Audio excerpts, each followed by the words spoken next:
तब तक ये बात नहीं बनेगी। तो यहाँ पर सम्यक शब्द लगा है।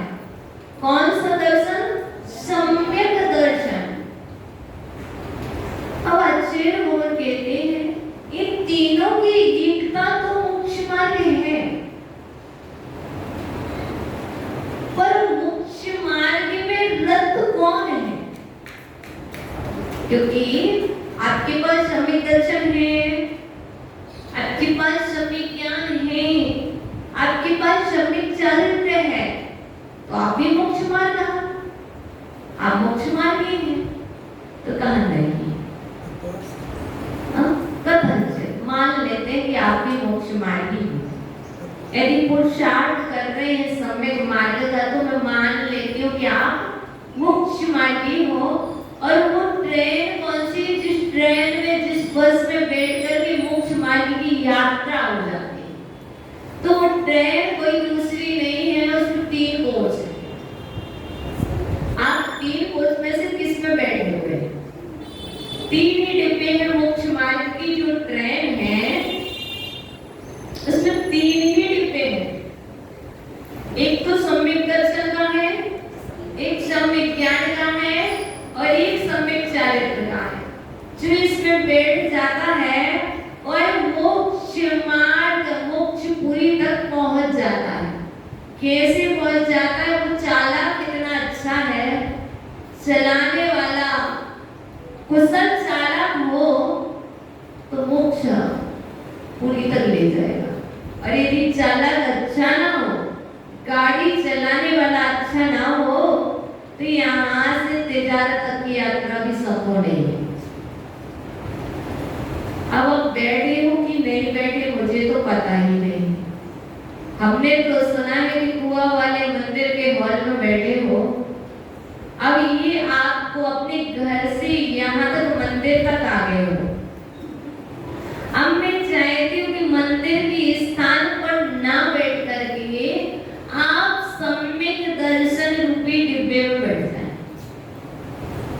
अपनी सीट को करा लें यदि अभी तक ना की हो तो, और कर चुके हैं, रिजर्वेशन आपका हो चुका है, तो कृपया कर आपसे निवेदन है कि आप अपने स्थान से उठ करके जो आपका रिजर्वेशन है, जिस डिब्बे का, जिस सीट नंबर आपको मिली, उस सीट पर आप बैठ जाएं। रेवाड़ी वाला आपसे निवेदन है, कृपया करके आप अपने स्थान को ग्रहण करें। ऐसा हम नहीं कह रहे, ऐसा आचार्य भगवान उमा स्वामी जी महाराज कह रहे हैं। यदि आपने रिजर्वेशन करा लिया और उठ कर के नहीं बैठे तो ये अच्छी बात नहीं है, और नहीं कराया तो फिर बस चलो चलो बिना रिजर्वेशन के चलो बैठो ऐसे। बताओ, मुझे तो ऐसी यात्रा पसंद नहीं है जिसमें रिजर्वेशन ना हो। क्या? मुझे ऐसी यात्रा पसंद नहीं है कि जिसमें रिजर्वेशन ना हो। जब व्यवहार नहीं की यात्राएं करते हैं, व्यवहार में क्षेत्रों पर जाते हैं, तो क्या करते हैं? रिजर्वेशन करा लेते हैं, सब कुछ करा लेते हैं। और जब यहाँ पर आप आकर की निश्चय की यात्रा करने वाले हो, तो बताओ रिजर्वेशन अभी तक कराया कि नहीं? नहीं कराया तो करा लो, करा लो। ऑफिस खुला है क्या? ऑफिस खुला है 8:30 बजे से 9:30 बजे तक, और सुबह 5 बजे से लेकर के रात के 10 बजे तक मंदिर खुला है। यदि नहीं कराया हो रिजर्वेशन, तो सुबह 5 बजे से लेकर के रात्रि के 10 बजे तक आपका मंदिर खुला है, आप आकर के रिजर्वेशन करा लें। और यदि नहीं करा पाए तो 1 घंटे का टाइम आपको ऐसा दिया गया है, इस 1 घंटे के पीरियड में तो आप रिजर्वेशन करा ही लें। अब आपकी इच्छा, आप बैठना चाहो डिब्बे में, क्योंकि कह तो रहे हैं कि मुझे मोक्षपुरी चलना है, मुझे मोक्षपुरी चलना है। अब मोक्षपुरी चलना है तो रेवाड़ीपुर से निकलना पड़ेगा। जब घर नहीं छोड़ोगे, घर से नहीं निकलोगे तो मंदिर के दर्शन नहीं होंगे। ऐसे जब तक आप सम्यक दर्शन रूपी डिब्बे में नहीं बैठोगे तब तक आपके आगे की यात्राएं संभव नहीं है। तो यही तो कह रहे हैं कि अभी रत नहीं हो तो मोक्ष मार्ग में रत हो जाओ।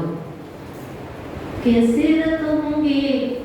तो कहा रत होने के लिए कुछ नहीं करना पड़ता है, कुछ नहीं करना पड़ता, बस दो ही तो काम करना है।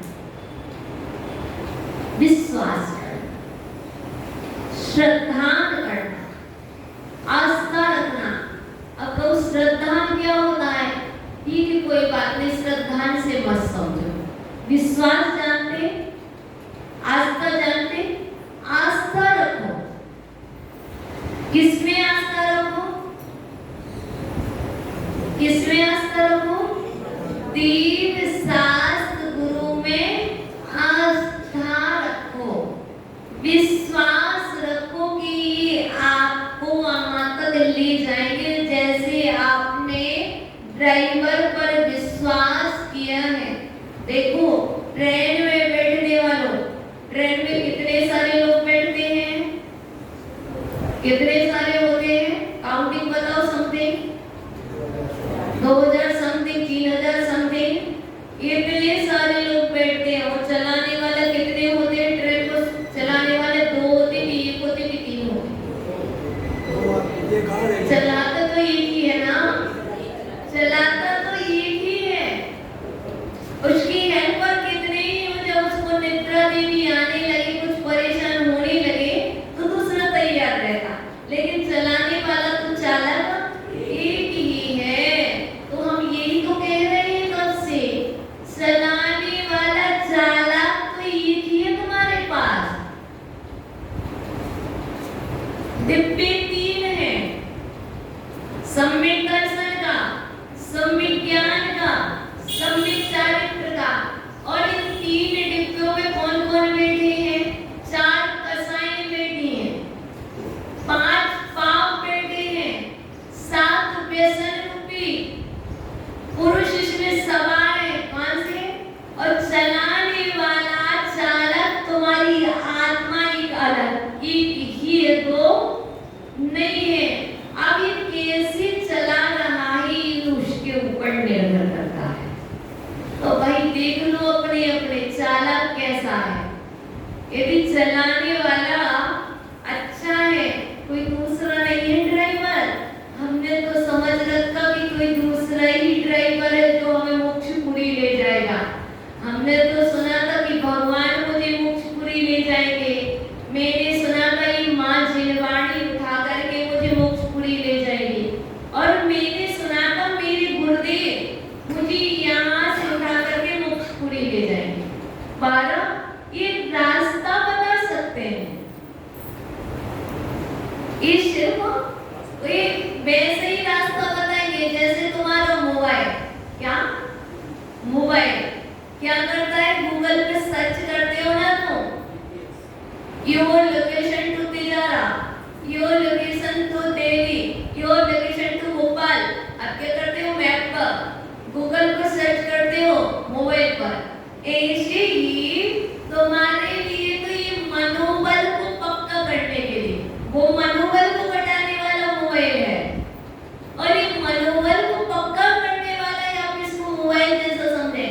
इसमें आप सर्च करें, क्या इसमें ना तो कोई चार्जिंग लगती है, ना इसमें कोई लाइट की आवश्यकता होती है। सच्ची कह रही हूँ, इसके लिए ना तो कोई लैंप जलाना पड़ता है, कुछ भी नहीं करना पड़ता, ना तो इसमें बैलेंस डालना पड़ता है। अरे मोबाइल को चलाने के लिए नेट चाहिए, कॉल करने के लिए नेट बैलेंस चाहिए ना, दोनों जरूरी। नेट पैक ना हो तो व्हाट्सएप पे बात नहीं होती, वीडियो कॉलिंग नहीं होती, और नेट बैलेंस ना हो तो वॉइस कॉलिंग भी नहीं होती। और वॉइस कॉलिंग नहीं होती तो भाई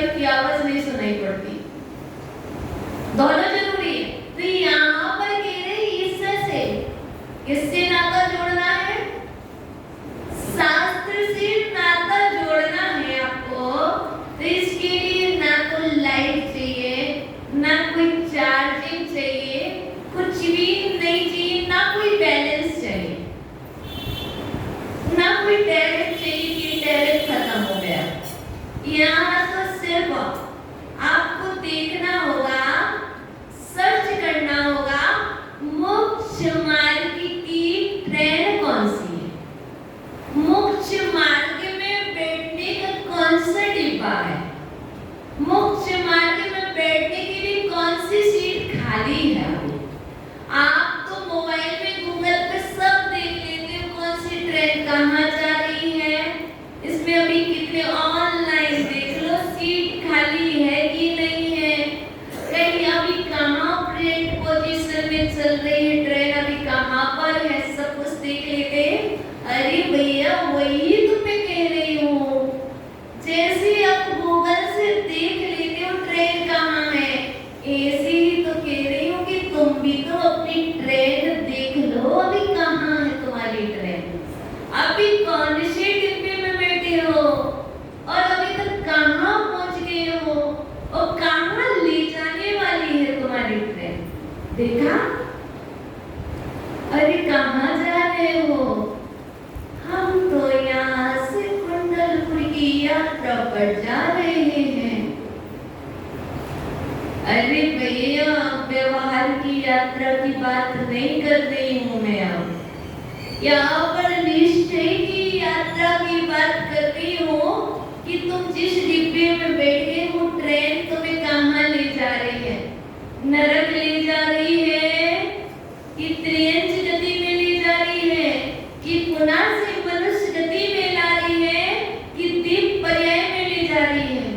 देखो तो सही, वो देखने के लिए कुछ नहीं लगता है, सिर्फ हाथ आपके, ये हाथ किसका, ये हाथ किसका, किसका? ये तुम्हारा हाथ कैसे हो सकता है, कैसी बात करते हो? मैं कह रही ये हाथ किसका, ये हाथ किसका? अब ये हाथ माता जी का, तो बताओ ये हाथ तुम्हारे काम आएगा कि माता जी के काम आएगा? और तुम्हारा हाथ तुम्हारा है कि माता जी का है? आपका हाथ आपका है, हमारा हाथ हमारा है, हमारा हाथ हमारे काम आएगा। तो बताइए जब हमारा हाथ हमारे काम आ सकता है, हमारा पैर हमारे काम आता है, तो हमारा मस्तिष्क बताओ किसके काम है? हमने ये बात तो देखी ही नहीं, मेरा मस्तिष्क दूसरे के लिए, जब मेरा हाथ मेरे लिए, मेरा पैर मेरे लिए, मेरा उपकार करने के लिए, मेरा मस्तिष्क मेरा उपकार करने के लिए, दूसरे का उपकार करने के लिए नहीं है। सबसे पहले यदि किसी का उपकार करना है तो अपना उपकार करो। और वस्तुतः हम करते क्या है? हम तो परोपकार करेंगे, परोपकार। जो सोपकार नहीं कर सकता वो परोपकार भी नहीं कर सकता। तो यही तो कह रही हूँ, तुम्हारा हाथ तुम्हारे लिए है, तो तुम्हें बताओ ये उठाने में कितना समय लगेगा? सर बहुत भारी है माता जी, माता जी भारी नहीं है, माँ चिरवाणी बहुत भारी है, उठाने में हाथ दुखने लगते हैं। क्या? माँ चिरवाणी को उठाने में हाथ दुखने लगते हैं। अरे भैया माँ को गोदी उठाने में कभी हाथ नहीं दुखते क्या? माँ को उठाने में कभी हाथ पैर नहीं दुखते। और फिर जो माँ चिरवाणी है तुम्हें मोक्षपुरी तक ले जा रही, तुम्हारी माँ ना जाने कौन सी पर्याय से निकाल करके तुम्हें लाई और इस संसार में डाल दी। और ये माँ चिरवाणी यदि तुम इसको पकड़ लोगे, इसकी अंगुली थाम लोगे, देखो मैं सच्ची कह रही हूँ, एक नन्हा सा बालक, क्योंकि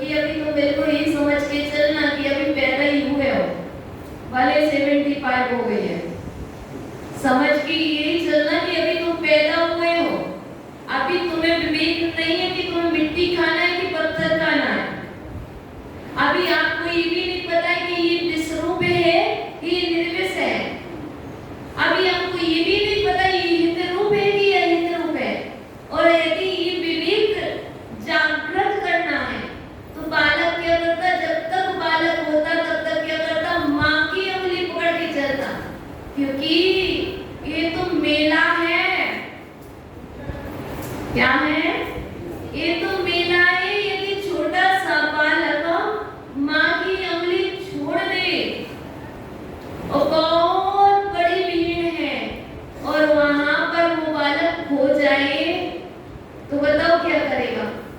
रोता रहेगा।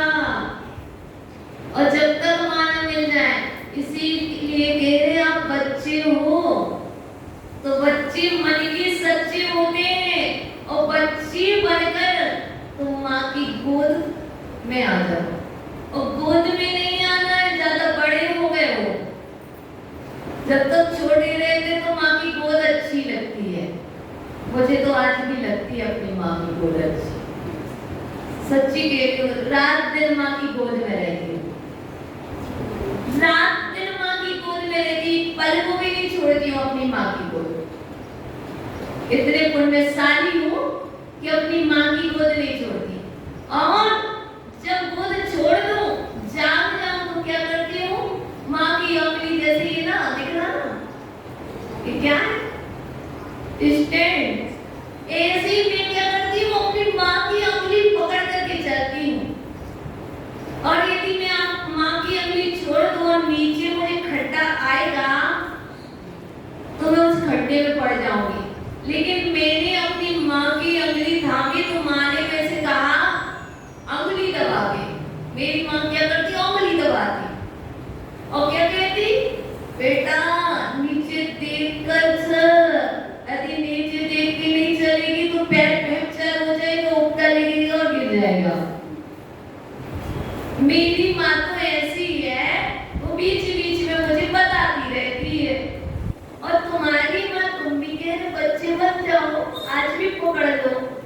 तुम कहते हो माता जी ना तो तुम्हारा घर है ना तुम्हारे माता पिता है, कहते हो ना। कोई कहता माता जी मुझे एड्रेस दे दो, मैं घर हूँ आऊं। मैं कहती मेरा एड्रेस कौन सा, मैं कहाँ से दे दूं?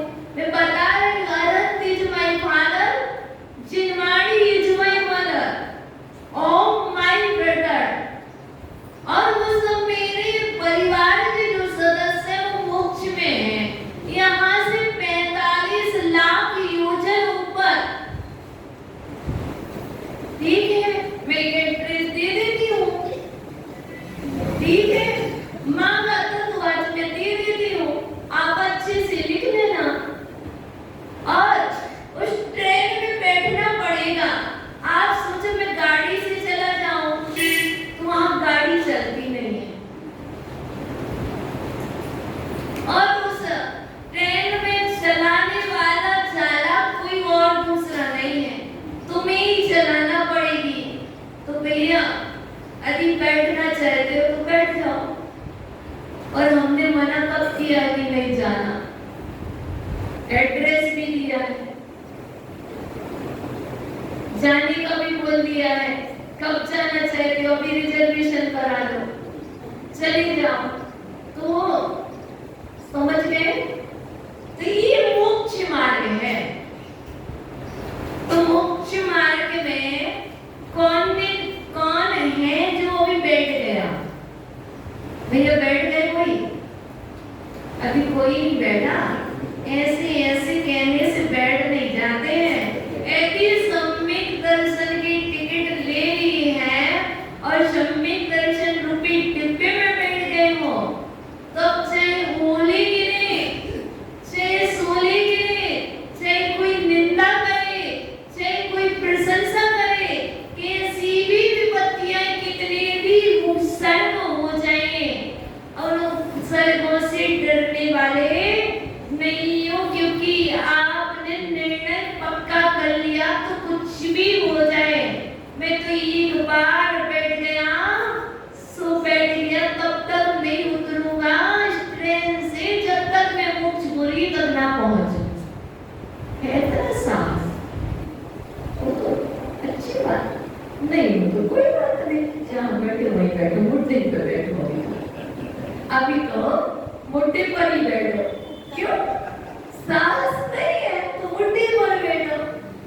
यदि साहस है तो हो गया तो हम तो साहस से ले रहे संकल्प। देव सत गुरुभ्यो श्रद्धानास्ति, इतना दृढ़ श्रद्धा ने कुछ भी हो जाए, प्राण चले जाए पर मेरा प्रण नहीं जाएगा।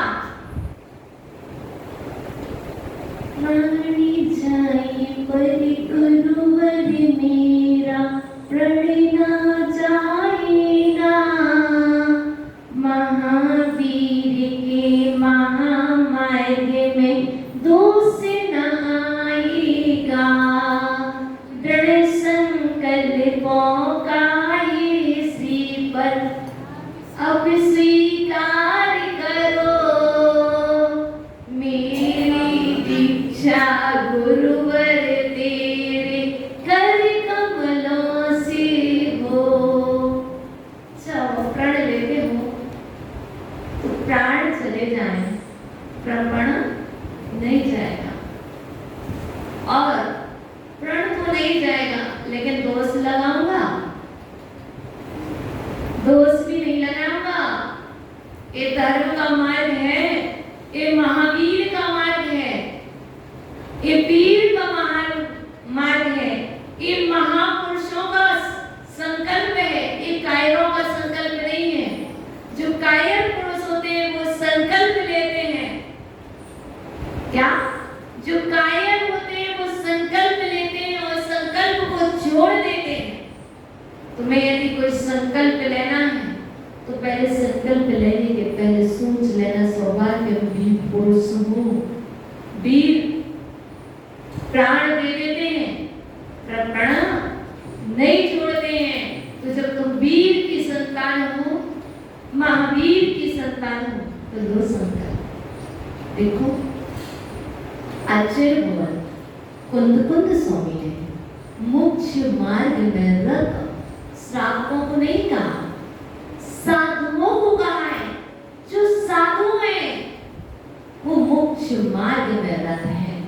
अब वो मोक्ष मार्ग में रत है तो क्या करते हैं? जो मोक्ष मार्ग में रत होता है वो ना तो आहार करता है ना विहार करता है, ना वो बोलता है। बताओ ना, ऐसे ही है ना? अच्छू तो कह दो, अच्छू तो बोलो। आप लोग तो ऐसे बोले जैसे अभी बोलना ही नहीं आता। अच्छू तो बोलो भैया, जयपुरी वाले अच्छू तो बोल दो। ब्लू टी शर्ट नहीं बोलोगे तो जो मोक्ष मार्ग में रत होते हैं वो क्या करते हैं? ना तो वो आहार करते हैं, ना वो विहार करते हैं, ना निहार करते हैं। ऐसे ही ऐसा नहीं है सुरेंद्र जी, ऐसा नहीं है जैसा आप कह रहे हैं। आपने कह दिया मोक्ष मार्ग में रत है तो ना तो बोलते हैं, ना खाते हैं, ना कुछ। लेकिन कुंद स्वामी कह रहे जो मोक्ष मार्ग में रत है वह आहार भी करता है, विहार भी करता है, लेकिन उनका उद्देश्य में परिवर्तन होता है, उद्देश्य में भिन्नता होती है। देखो जो मोक्ष मार्ग में रत है, जो मोक्ष मार्गी है वो आहार भी करेगा। लेकिन आहार क्यों करेगा? किस लिए करेगा? बस पहले तो ये सोचेगा, दिन भर सोचेगा काश करना ना पड़े तो कितना अच्छा है। सोचते ही है काश वो आहार को ना जाना पड़े तो कितनी अच्छी बात है। लेकिन फिर भी करना पड़े तो क्या सोचता है? संयम की रक्षा के लिए मुझे आहार करना होगा। आप किसके लिए करते हो? शरीर की रक्षा के लिए। देखो एक दिन मोक्ष मार्ग के डिब्बे में बैठ गए हो सम्यक दर्शन के, सम्यक ज्ञान के, सम्यक चरित्र के, दोनों चीज। क्योंकि यहाँ श्रावक बैठे, साधु को तो पता ही है, साध्वियों को भी पता क्यों आहार करना। आपको बताना आहार तो करना, और आहार करने से पाप लगता है ना? यदि आहार करते करते विचार कर लो, मैं आज भोजन कर रहा हूँ और भोजन इसलिए कर रहा हूँ क्योंकि मुझे शाम को स्वाध्याय में आना है। मैं भोजन इसलिए कर रहा हूँ क्योंकि मुझे पैरों से चल कर के मंदिर में पूजा करनी है। मैं भोजन इसलिए कर रहा हूँ क्योंकि मुझे भगवान का अभिषेक करना है।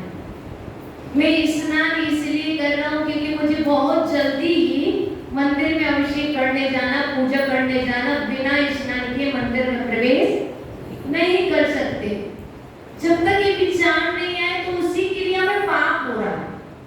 क्या क्रिया तो करोगे, साधु को आहार तो करना ही है, लेकिन क्या सोचते आहार ग्रहण करते करते विचार क्या करते, अरे मैं इसलिए संयम की रक्षा के लिए, संयम क्या है,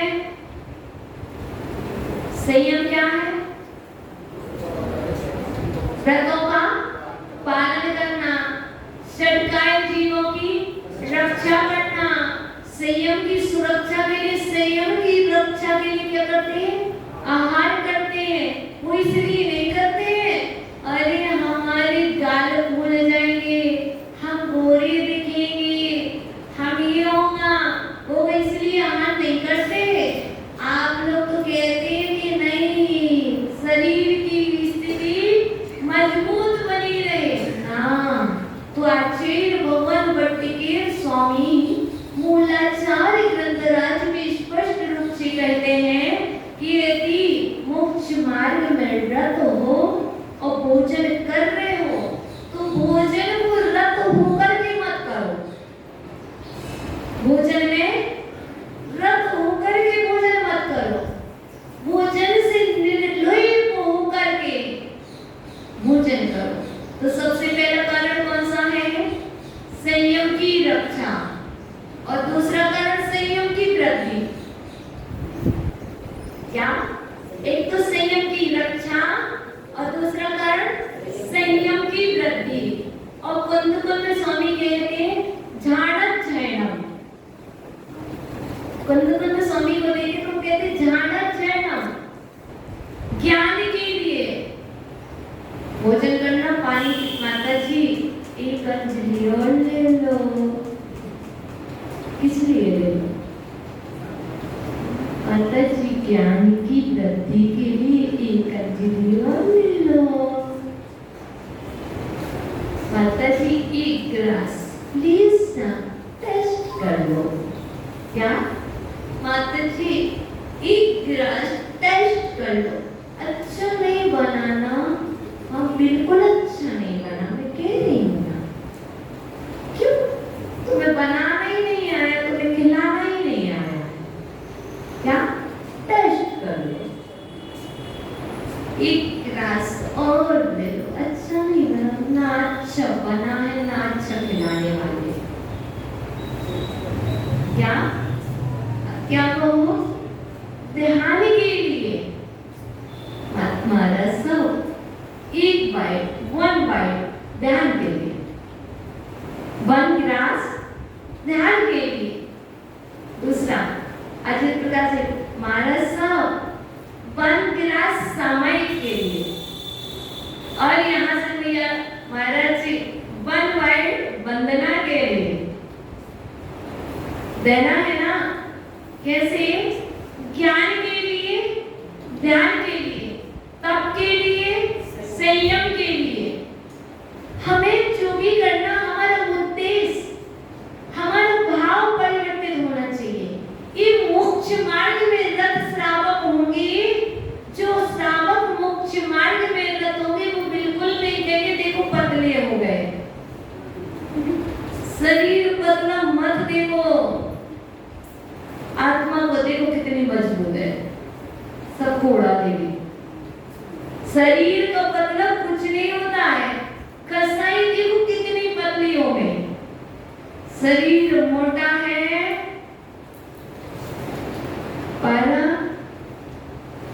पर आत्मा इतनी पतली है, किसी ने फूंक लगाई, कैसी फूंक लगाई, कान में इतना ही तो काम, पता है वो भैया आए थे ऐसा कह रहे थे, क्या किया, आत्मा इतनी पतली, शरीर इतना मोटा है, शरीर इतना मोटा, आत्मा इतनी पतली, किसी ने आकर के कान में एक फूंक लगाई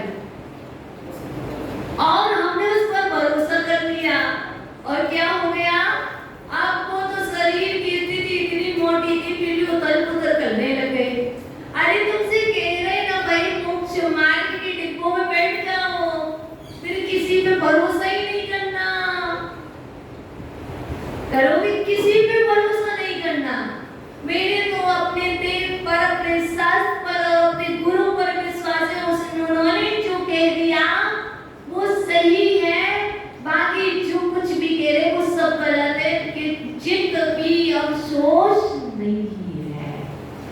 ना।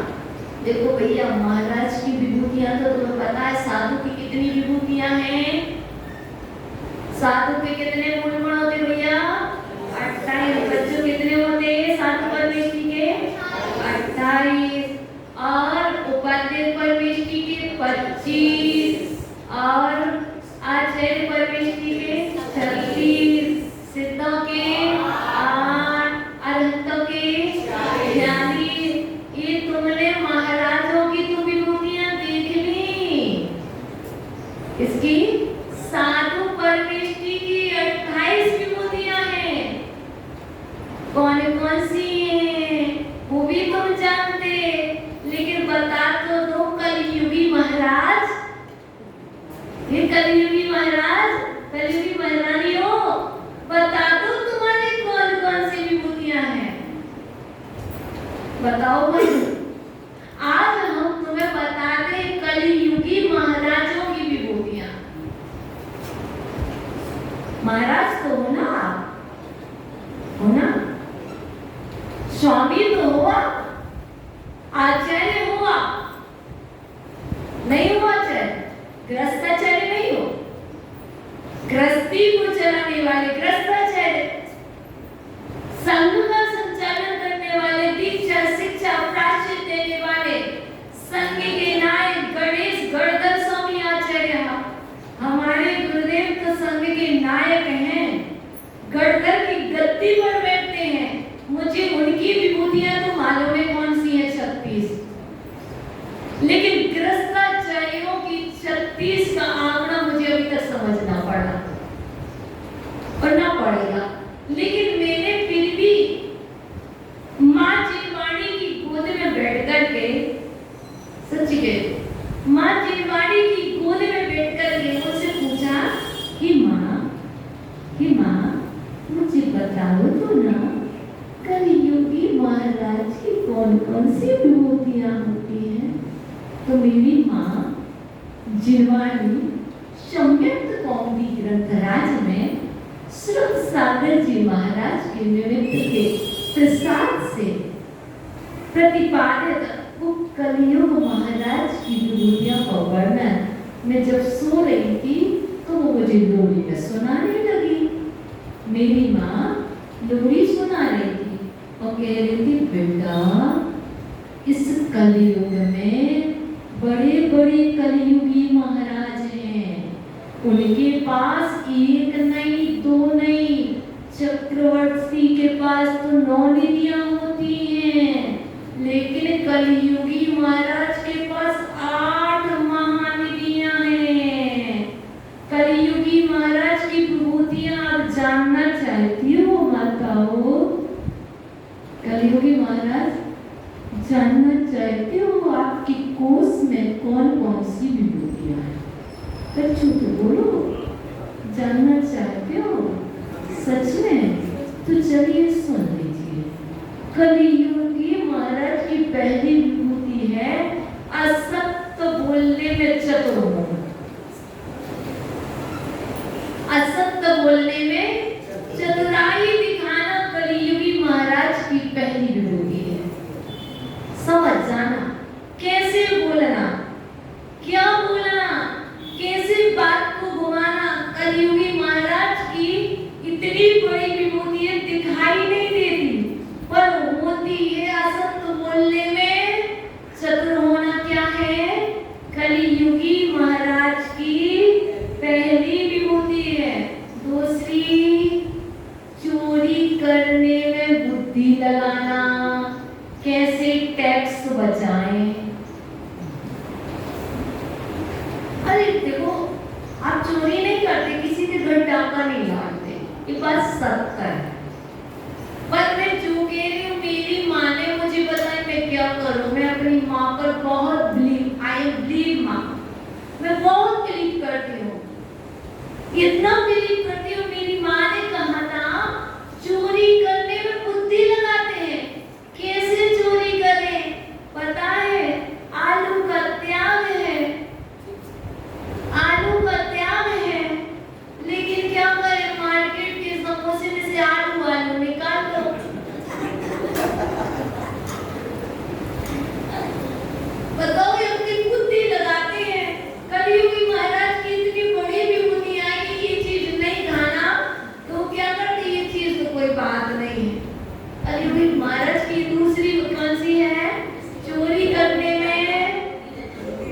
ठीक है ना। और तीसरी और महान विभूति है, वो क्या है? सत्पुरुषों की अपमान करना, सत्पुरुषों का अपमान करना। सच्ची कह रही हूं, मानो कैसे? अपने से जो महान है, ज्ञान में बड़ा है, बुद्धि में बड़ा है, अच्छी बात बता रहा है, जो सत्पुरुष कौन होगा? जो सच्ची शिक्षा लेगा और हमारे लिए आहितकारी लगती है, तो क्या चाहता है? मुझे सिखाएगा। दो बड़ी तत्व है, मुझे सिखाने चला। क्या मतलब? क्या है? सत्पुरुष को अच्छी बात भी बता रहा है, तो उसको क्या करते हैं? अपमान करता। अरे भैया, ये विभूतियां हैं कलयुग महाराज की। आज कलयुगी महाराज सत्पुरुषों का अपमान करते हैं, देखे जाते हैं। अब आगे कहते हैं, चौथी विभूति है अभिनय करने में बुद्धि करना, अभिनय करने में बुद्धि रखना। हम देखते हैं, उन्होंने हमसे ऐसा बोला था, हम जाके उनको ऐसे जगह पे बताएंगे, पता चलेगा। देखो, तुमने ना उस दिन ऐसा कहा था ना। देखो, एक दिन क्रोध किया था। कब किया था? एक दिन क्रोध किया था व्यक्ति ने, और जिस समय वो कह रहा उस समय उसने क्रोध नहीं किया। और जब कोई अच्छा सम्मान मिलता तब पता है क्यों क्रोधी आत्मा? तुमने बताया उस दिन हमारे साथ क्या किया था। अभिनय करने में बुद्धि रखना।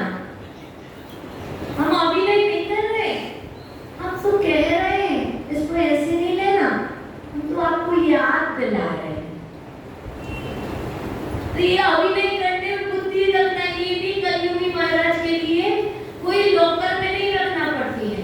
ये लॉकर ऐसा है, इस लॉकर में इतनी अच्छे से सेव है, वहां तो जाना पड़ता गोल्ड निकालने के लिए। आज घर में कोई नहीं रखता है, पता? कोई नहीं रखता। आजकल तो लॉकर में सब कुछ रखा है, और यहाँ लॉकर में सब कुछ रखा है। और पांचवी विभूति क्या है? धर्म के विरुद्ध चलना। हम नहीं मानते ऐसे धर्म को, भगवान कुछ देते नहीं। माता जी क्या, उन्होंने आशीर्वाद दिया और मेरा काम नहीं हुआ। ऐसे माता जी को हम नहीं मानते, ऐसे महाराज को हम नहीं मानते जो मंत्र तंत्र ना करे। मत मानो। कौन कह रहा तुमसे मानो? कौन कह रहा? हमने तो मात्र उनको ही माने, धर्म के विरुद्ध चलना। आचार्य कुंद स्वामी को पढ़ो एक बार। कुंद स्वामी कह रहे हैं, न मंत्र में पढ़ना, न तंत्र में पढ़ना। क्या कह रहे हैं? न झाड़ा फूकी में पढ़ना। कुंद स्वामी स्पष्टली मना कर रहे हैं, और यदि इसमें पढ़ जाएंगे, और भैया दे दो जैन परिवारों को एक मंत्र दे दो, यदि अगर उसकी दे देगी तो ये ना नस्या जी में आके आहार करा देंगे भैया। यदि मंत्र नहीं देगी तो बेचारे आहार भी ना कराएंगे, भूखा रहे भैया। भूखा रहना स्वीकार है भैया, भूखा रहना स्वीकार है, लेकिन मंत्र तंत्र देके कि मैं अपनी आजीविका चलाना नहीं चाहती। मुझे तो कुंद स्वामी का आशीर्वाद है। उन्होंने कहा बिल्कुल नहीं भैया, एक बार डिब्बे में बैठी है, डिब्बे से बाहर मत गिर जाना। डिब्बे में जब तक तू पहुंच ना जाए तब तक वहां से बाहर मत आ जाना। बार बार नहीं छोड़ना, एक ही बार घर छोड़ना लगा। पत्ता एक बार वृक्ष से टूट कर के नीचे गिर जाता है, पुनः वृक्ष में लगता है क्या? नहीं। ऐसे ही मोक्ष मार्ग एक बार मोक्ष मार्ग में आ जाता है, जब तक मोक्ष पूरी तरह ना पहुंच जाए तब तक पुनः जाकर के संसार में लगने की इच्छा नहीं करता है। तो कलयुगी महाराजों, धर्म के विरुद्ध मत चलना, और धर्म के विरुद्ध चलाना भी नहीं, कोशिश मत करना। कि धर्म के विरुद्ध चलाऊं? बिल्कुल नहीं। माता जी मुझे तो सच्ची राह बता दो, मेरी भटकन को दूर कर दो। क्या? मुझे सच्ची राह बता दो, मेरी भटकन को दूर कर दो। यदि मैं सम्यक दर्शन रूपी डिब्बे में बैठ तो गया था, लेकिन फिर भी श्रद्धा ना हुआ तो मुझे सच्ची राह दिखा दो, उसमें ही बैठे रहे। आगे कहते हैं गुरुओं से छल करना। कौन सी विभूति है आपके पास? गुरुओं से छल करना। कलियुग महाराजों की विभूतियां हैं। कैसे छल करते हैं वो तुम जानो, मैं ना जानो। मैं मछली बनी ही नहीं होगे, क्योंकि जो छल करता है उसे छली बनने में टाइम नहीं लगता। छल करो और मछली बनोगे। इसलिए भैया मेरे को तो पता ही नहीं है छल कैसे करना। जो है सो है भैया, जो है सो है।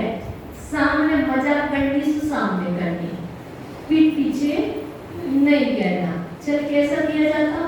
सामने तो हम कहेंगे सतीश जी बहुत अच्छे, और पीठ पीछे हम कह देंगे सतीश जी बहुत खराब है, सुरेंद्र जी बहुत खराब है, पीछे कहेंगे बहुत अच्छे हैं। भैया मेरे बस की ना, खराब हो तो खराब हो, मेरे को कोई अच्छा ही नहीं लगा। खराब हो तो खराब हो, सब अच्छे लगे। क्योंकि यदि मैंने कह दिया सतीश जी खराब है तो मैंने क्या कर लिया? द्वेष कर लिया। और मैंने कह दिया सुरेंद्र जी बहुत अच्छे हैं तो इनसे हमने राग कर लिया। और राग द्वेष करना संसार परिभ्रमण का कारण है, और मुझे इस संसार परिभ्रमण से बचना है। जो जैसा है सो वैसा है, तुम जानो, बस निर्णय स्वयं करो। क्योंकि सेवा संग वही है कि अपनी सेवा हो जाए, अपने आप में परिवर्तन हो जाए। अब आपका समय बहुत ज्यादा आज हो गया, दो विभूतियां और बता के हम फिनिश करते हैं। सामने सुंदर बोलना, सामने सुंदर और पीछे समझ जाओ। सामने सुंदर मीठी बात करना, पीछे आप जानो, ये भी एक विभूतियां। और पीठ पीछे विघात करना, ये कलियुगी महाराज की 8 विभूतियां हैं। तो ये महाराजों, इन 8 विभूतियों का त्याग करो। ये 8 विभूतियां आपका हित करने वाली हैं। कल इस विषय पर आगे प्रकाश डालेंगे। अभी तो सिर्फ इतना ही पुरुषार्थ करना कि रिजर्वेशन करा करेंगे सम्यक दर्शन रूपी डिब्बे में आ जाना। तो जब तक नहीं आओ तब तक कि कल फिर बुलाएंगे, तो कैसे बुलाएंगे? तो कर लो भगवान से, पुनः बुलाना, भूल न जाना, सपनों में आना, जैसे भी हो हमको अपने दर पर ले आना। तेरे दर पर ऐसा लगता जो अपना